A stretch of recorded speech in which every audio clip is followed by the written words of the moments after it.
మీ ఇంటికి వెళ్ళి పెట్టుకో. మా తాతగారి మీద అది ముమ్మాడు పుట్టే ముక్కులు పుట్టే మీ తాతకి ఎంత ఉంటే మా తాతకి ఎంత ఉంది? ఓతకర్ర. ఓహో ఓటకర్ర. ఓ మామూలు ఓతకర్ర అది మొదలకర్ర 5 గుమ్మల కర్ర. నువ్వు కొట్టుకోరా.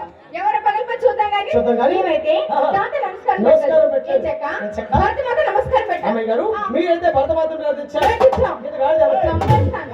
గాడి ఏంటి? ఉన్నారా? నేను పోయాడు అనుకున్నావా? ఓకే, ఇతగాడు ఎవరు? ఇతగాడు మా అన్నయ్య. మీ అన్నయ్య ఎవరు తెచ్చారు? మా అన్నయ్య విఘ్నేశ్వరుడిని. విఘ్నేశ్వరుడా?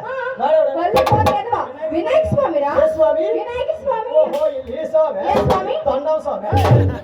ఏ స్వామి? దండం స్వామి. చూడమ్మాయి, అంటే వినాయకుడి ముందు సొంత ఉంటుంది కాబట్టి దండం అవుతుంది. సొంత అంటాడు అంటాడు. దండం దేవుడు. ఓకేనా? యా. మరి హనుమంతుడికి అని తోకుంటది. త్వాగదేవుడు.